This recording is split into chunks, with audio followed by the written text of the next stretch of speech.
Assalamualaikum warahmatullahi wabarakatuh. Halo teman-teman, saya Hasan Suwandi, mahasiswa Departemen Pendidikan Kewarganegaraan Fakultas Pendidikan Ilmu Pengetahuan Sosial Universitas Pendidikan Indonesia akan membahas mengenai media sosial sebagai agen sosialisasi politik pada kaum muda.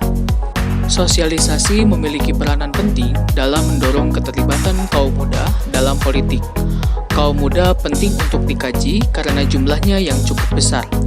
Menurut Undang-Undang Nomor 40 Tahun 2009 Pasal 1 tentang kepemudaan, yang digolongkan sebagai kaum muda atau pemuda adalah warga negara Indonesia yang berusia 16-30 tahun.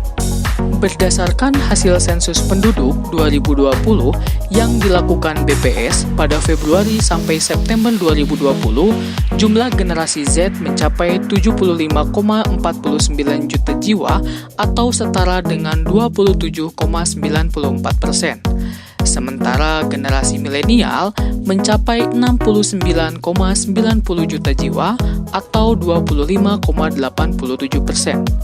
Melihat jumlahnya yang cukup besar, maka partisipasi politik pada kaum muda perlu dijadikan pertimbangan.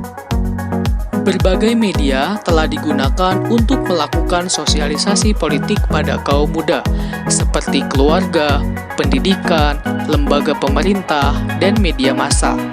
Di keluarga, sosialisasi politik yang dilakukan biasanya menggunakan metode pengajaran. Beberapa penelitian mengatakan bahwa televisi sebagai media massa tidak memberikan dampak partisipasi politik kaum muda. Sedangkan lembaga pemerintah melakukan upaya sosialisasi politik melalui iklan layanan masyarakat dan penyuluhan.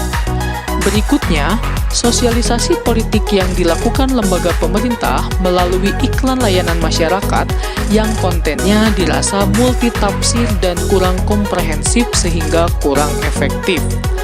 Nah, sosialisasi politik yang dilakukan oleh institusi pendidikan sifatnya yaitu searah, yaitu sekolah hanya menyediakan materi berupa mata pelajaran. Misalnya saja materi tentang sistem demokrasi pemerintahan.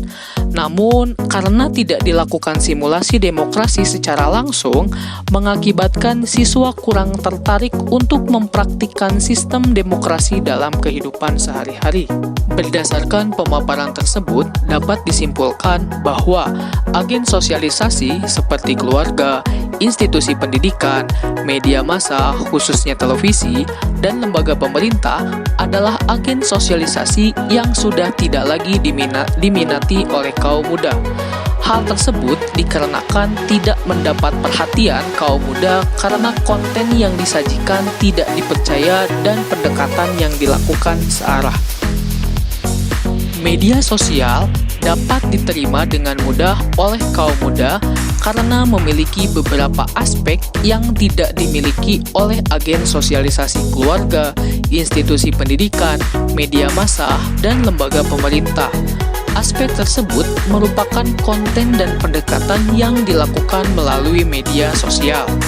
Pertama, konten yang dibahas dalam media sosial merupakan isu yang berkaitan langsung dengan kaum muda dan politik saat ini, sehingga konten tersebut dapat mendorong kaum muda untuk tertarik dan mencari tahu lebih jauh mengenai isu yang menjadi minat mereka.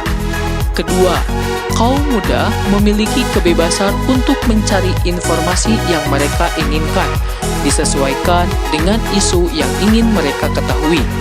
Dan ketiga, informasi yang terdapat dalam media sosial menggambarkan opini dari berbagai sudut pandang, baik masyarakat, elit politik, maupun kelompok masyarakat tertentu. Sehingga dapat disimpulkan dari pemaparan mengenai konten dan pendekatan yang tersedia dalam media sosial, dapat terlihat bahwa kaum muda lebih memilih media sosial sebagai media yang digunakan untuk mempengaruhi pandangan politiknya. Media sosial digunakan oleh kaum muda untuk memperoleh informasi pada momen pemilu yang berlangsung, isu pemerintah yang tengah diperbincangkan, dan isu politik yang menjadi minatnya. Keberadaan media sosial juga menjadi salah satu agen sosialisasi politik yang disesuaikan dengan konteks sosial kaum muda. Terlihat dari pendekatan yang dilakukan melalui media sosial bisa diterima oleh kaum muda. Baiklah teman-teman, itu tadi penjelasan saya mengenai media sosial sebagai agen sosialisasi politik pada kaum muda. Terima kasih atas partisipasinya. Wassalamualaikum warahmatullahi wabarakatuh.